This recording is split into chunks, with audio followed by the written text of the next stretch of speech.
Eu posso começar? Como é que tá? Pode começar, Lê. Ah, tá, porque eu não tô vendo nada, então tá certo. Não sabia se podia começar já ou não. Tá. É, bom, então meu nome é Letícia, né? É, sou, tô, tô aqui na Inglaterra, né? A Adri falou que eu não estou no Brasil, tô do outro lado do mundo, na Inglaterra. E, bom, eu tô participando aqui com um convite que me fizeram aí, daí eu falei, topei, deixa eu entrar nessa e tô aqui agora, né? É, então eu vou falar um pouquinho sobre sentimentos, sobre emoções, sobre a expressão das emoções, e eu também vou compartilhar uma situação aí que eu vivenciei alguns anos atrás, que eu acho que faz bastante sentido aí com aquilo que a gente leu no livro do Kahneman, que me lembrou bastante aí tudo isso. Então, assim, quando a gente fala, né, de expressão das emoções, a primeira coisa que me vem, assim, a primeira coisa que a gente pensa é em nomear aquilo que a gente está sentindo, né? De dar nome a algo que está dentro de nós. Raiva, tristeza, alegria, o que quer que seja. Mas será que isso significa que o que a gente está sentindo está realmente sendo expresso, né?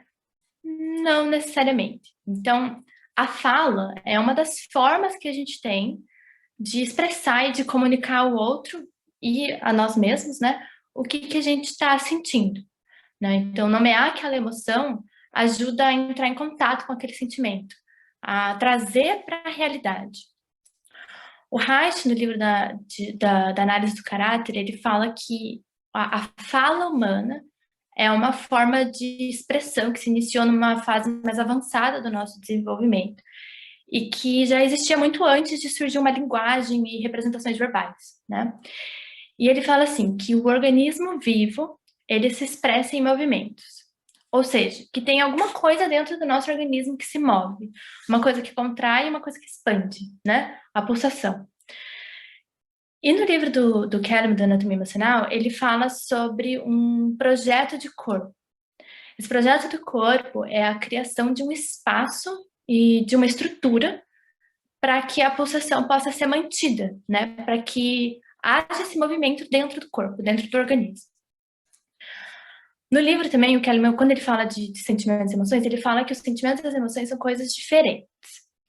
As emoções, elas são um estado corporal com um padrão muscular programado e são feitos de sentimentos que, com a sua intensidade, eles se organizam como um padrão comportamental.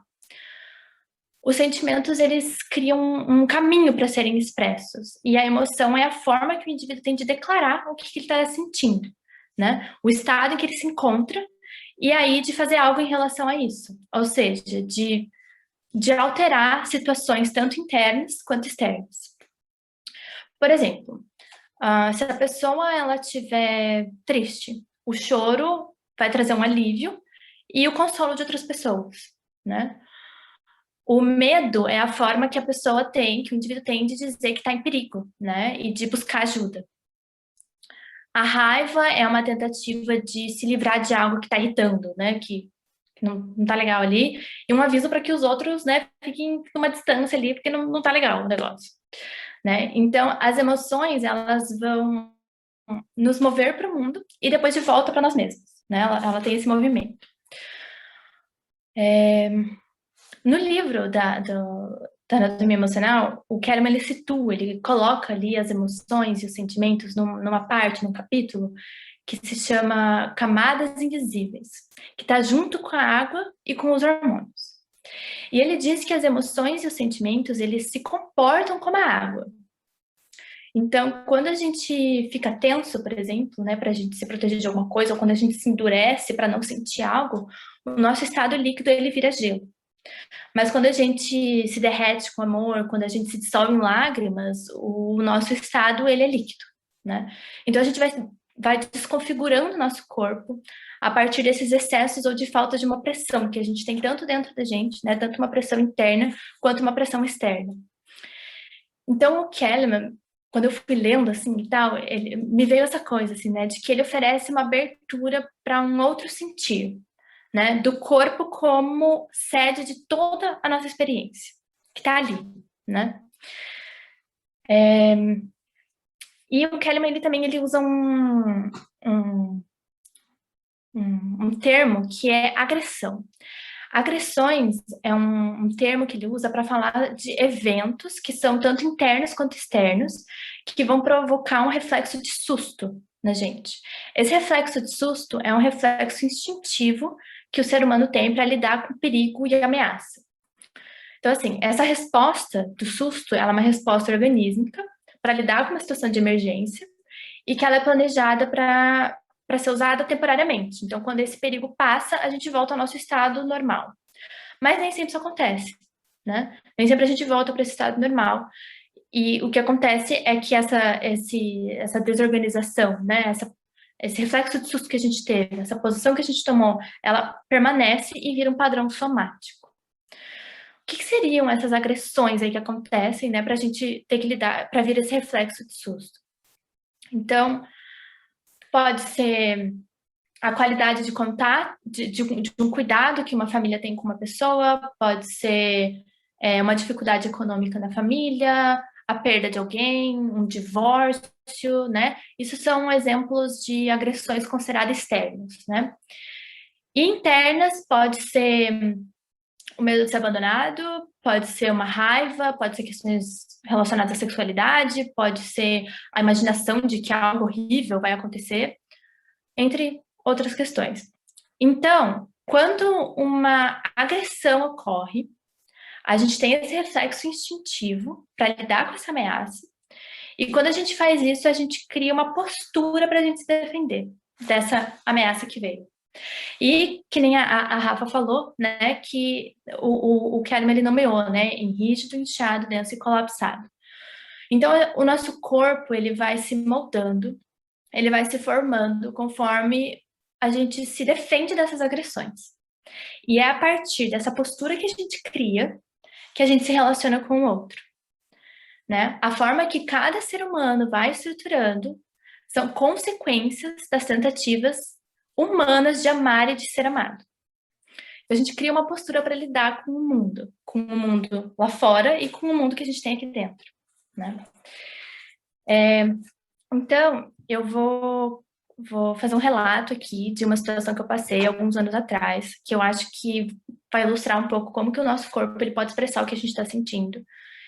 E antes de eu começar aí compartilhando o que aconteceu, eu queria dizer que toda vez que eu entro em contato com essa história, toda vez que eu, de alguma forma, revivo, né, ou enfim, eu entendo de uma forma diferente tudo o que aconteceu, eu descubro um pouquinho mais, né, algumas coisas, eu vou me aproximando um pouquinho mais de mim mesma, me entendendo um pouco mais, descobrindo minhas defesas, meu reflexo de susto e tal, né, então eu vou me conhecendo.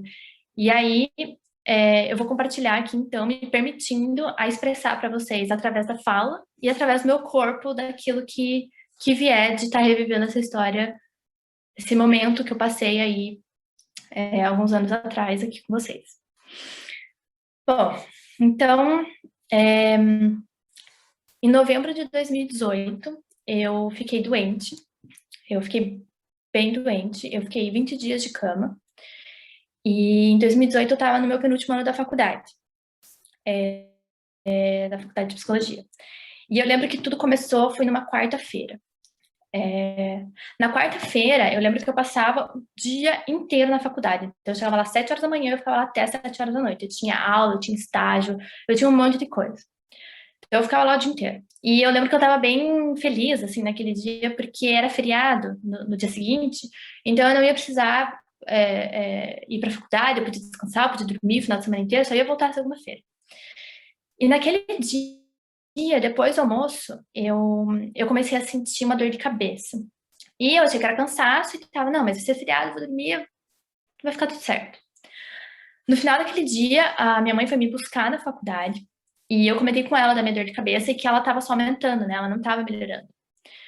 E E ela me ofereceu um remédio, eu falei que não precisava, que eu nunca tomo remédio para dor de cabeça, porque eu quase nunca tenho dor de cabeça, e quando eu tenho, eu durmo e sempre passa. Então, tava tudo certo. Falei que dessa vez não ia ser diferente, né? E fui para casa, dormi e tal. No dia seguinte eu acordei e eu tava muito pior. Além da dor de cabeça que eu tava sentindo, eu tava com uma dor na minha coluna. E uma dor era muito forte, que eu não tava conseguindo mexer direito. Tava péssimo, assim. Eu não lembro muito a ordem, como as coisas aconteceram nesse período de 20 dias que eu fiquei mal, né? Mas o que eu lembro foi que foi um período da minha vida, foram 20 dias da minha vida que eu senti muita dor. Eu fiquei com muito medo. E eu fui muitas vezes em hospitais, eu vi vários médicos diferentes. Eu fui exposta a diversos tipos de exames. E foi muito difícil, né? Então, assim, como eu tava com aquela dor, uma dor de cabeça, né, um incômodo ali, e uma dor muito forte na coluna, e eu não melhorava, eu fui no hospital. Os médicos me examinaram lá e eles não sabiam dizer o que que eu tinha. E aí eles pediram para eu fazer alguns exames. Eu fiz, nada alterado, tudo certo. Tinha um exame que tava com uma alteração, que era o PCR. E aí os médicos falaram que então que tinha uma.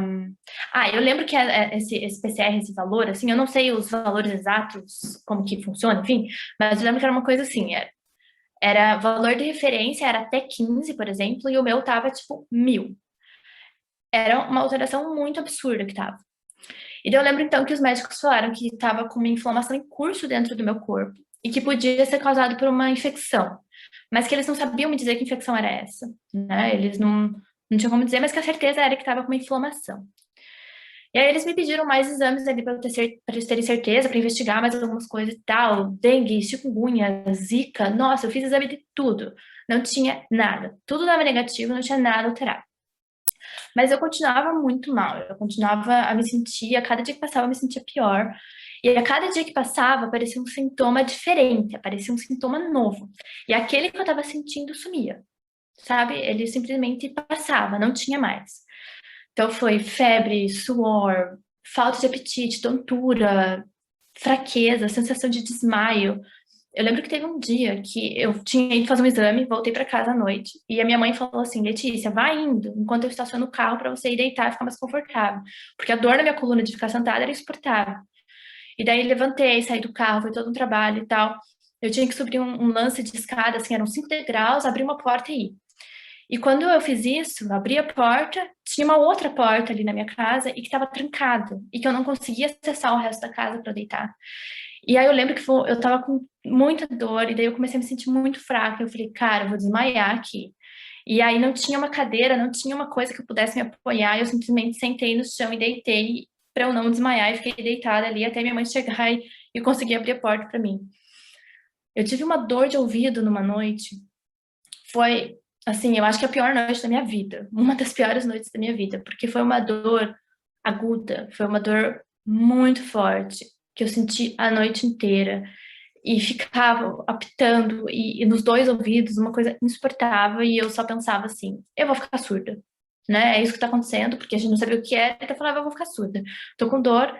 Mas aí, passou a noite, eu não tinha mais dor, né? Então era isso que ficava acontecendo. Vinha um sintoma, daí ficava ali um pouquinho e ele ia embora. Daí, né? Então ficava nisso. Mas a única coisa que permaneceu durante esses 20 dias foi a minha dor na coluna. Então, era uma dor na coluna constante por 20 dias e os outros sintomas que vinham vindo, né? Eu voltei no hospital mais algumas vezes. Eu fiz exame de líquor, aquele que deita e coloca uma agulha lá na coluna, tira, enfim, péssimo, horrível. Não tinha nada, não teve nada alterado. E, enfim, fui indo nesse movimento. Só que eu não melhorava, né? E aí, o meu pai, ele tem um amigo que é médico. E a gente foi conversar com ele, porque a gente não sabia mais o que fazer. A gente já tinha visto trilhões de médicos, hospitais diferentes. E ele me examinou e pediu mais exames. Nesses exames que ele pediu, ele me pediu o PCR de novo. E ele voltou, o PCR ele voltou alterado, mas ele voltou com uma alteração ali com o valor, né, o número ali, ele estava mais próximo àquele valor de referência. o que estava indicando que talvez estava melhorando, assim, que essa inflamação, essa infecção, o que quer que seja, meu corpo estava combatendo, né? E aí eu lembro que esse médico, amigo do meu pai, ele falou que ele suspeitava que era mononucleose. E aí eu lembro que eu falei, graças a Deus, né? Tipo, temos um diagnóstico, porque daí com esse diagnóstico ele vai fazer um tratamento mais preciso. E eu vou parar de sentir dor, porque eu não aguentava mais sentir dor. Era uma dor muito forte e a única coisa que eu queria era parar de sentir dor, né? Era só isso que eu queria. E aí eu não lembro direito, eu acho que ele me pediu um exame mais específico, não sei como funciona e tal, mas eu sei que eu fiz mais exames e ele voltou e falou assim, não, não é mononucleose. E aí, ficou nessa. Eu sei que com o passar do tempo eu fui melhorando, eu fui voltando para as minhas atividades, né? Eu lembro que depois disso eu não conseguia olhar para arroz integral. Não sei por quê, mas me dava um enjoo, me dava um negócio assim. E até hoje é uma coisa que sinceramente eu ainda meio evito, eu meio fujo, assim, não me sinto muito bem, sei lá. É uma sensação estranha. E tinha mais alguma coisa que eu não conseguia nem ver, mas que eu já nem me lembro mais o que é. No fim, eu fiquei sem um diagnóstico, mas como eu tava melhorando, eu tava voltando pra minha vida e tal, eu nem fui mais atrás, né? E eu conversava com meus pais, né, sobre o que podia ter acontecido comigo, né, o que podia ter sido, e a gente chegou à conclusão de que a gente nunca ia saber o que era isso, né? Mas a gente tinha uma hipótese de que eu podia ter levado uma picada no final de semana anterior de quando começaram os sintomas, porque naquele final de semana eu tinha participado de um workshop. E eu tinha ido para o meio do mato, tinha feito trilha, né? Eu tinha feito um monte de coisa. E eu tinha, de fato, uma picada na palma da minha mão. Na palma não, aqui nessa parte da minha mão. Então, a gente achou, era um inseto desconhecido, um bicho desconhecido, sei lá, e que podia ter sido isso e ficou por isso, né? Depois de um tempo, talvez mais de um ano, não sei, eu falei sobre isso na minha terapia, né? E eu revivi o que tinha acontecido comigo pela primeira vez, assim, com detalhes e tal. E a gente voltou um pouco para esse workshop que eu participei, né? Que um pouco antes de começar esses sintomas. Esse workshop que eu tinha participado na época tinha sido de um professor meu da faculdade, e ele tinha feito exercícios de yoga e da psicologia corporal. E o tema do workshop era entrega e coragem. E eu lembro que foi naquele workshop a primeira vez que eu falei. Foi a primeira vez que eu me permitia sentir alguma coisa. Que eu me abri, que eu chorei, que eu expressei o que eu estava sentindo dentro de mim. Então, hoje faz muito mais sentido para mim tudo o que aconteceu comigo naqueles 20 dias, né? O meu corpo falou para mim aquilo que eu não falava.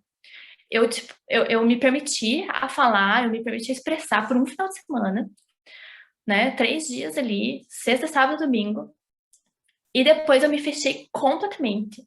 Eu voltei para minha rotina de corrida de faculdade, para as minhas obrigações, de engolir tudo, de não poder expressar, não poder sentir, né? Me fechei totalmente.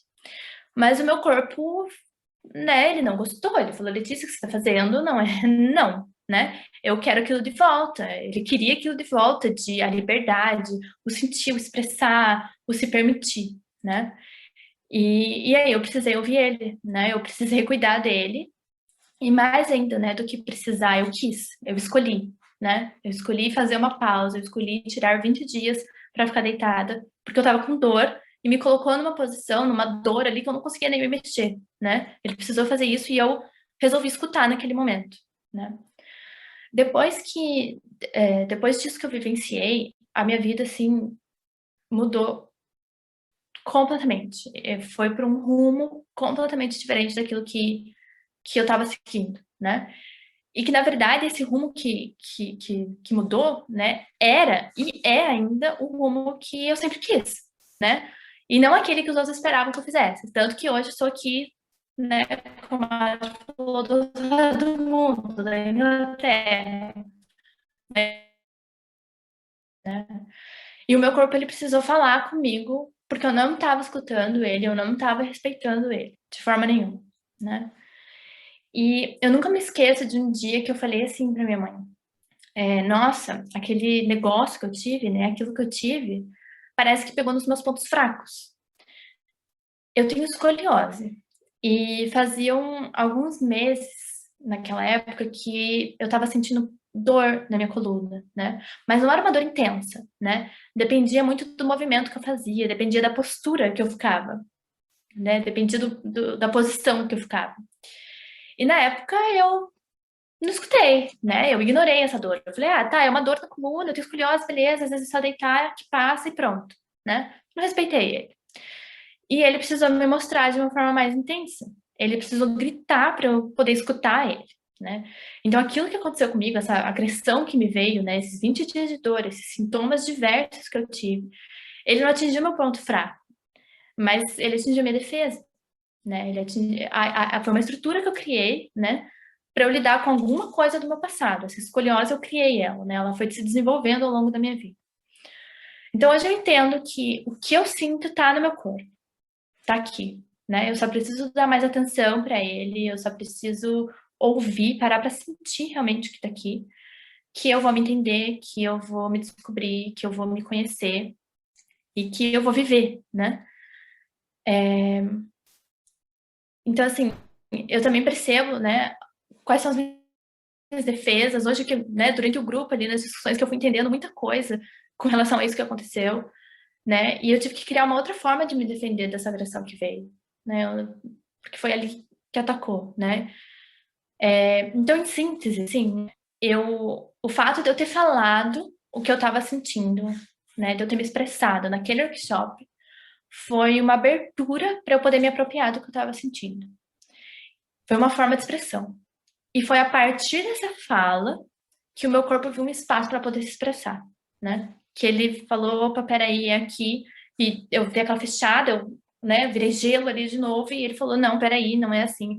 Aquela coisa ali que estava tão gostosa, né? Aquela liberdade estava muito boa. E acho que uma coisa que eu acho que vale muito ressaltar aqui é que de todos os médicos que eu fui, o que era meu pai, diferente, ninguém falou para mim ou me perguntou se achava que isso poderia ser algo emocional.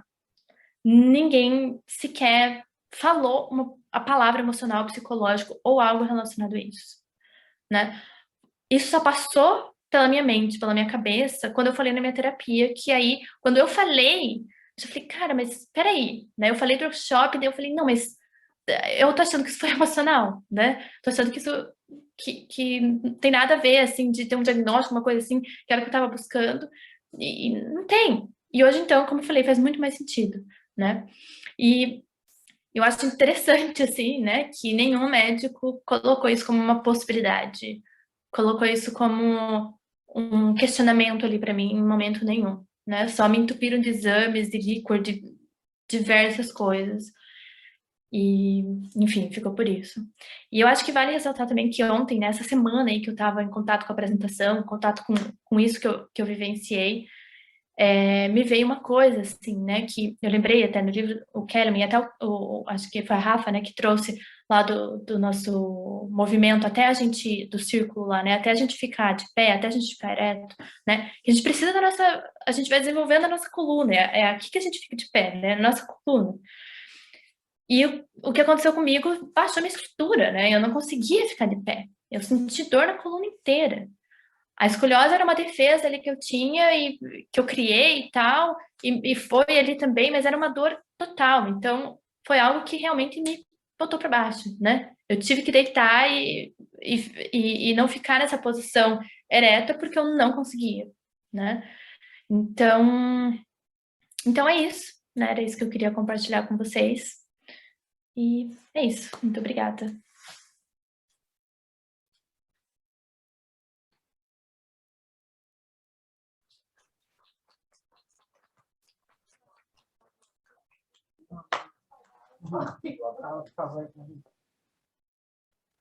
Todo mundo te aplaudindo um monte aqui, viu? Só não conseguiu ouvir. Parabéns, Lê! Parabéns, show! Obrigada.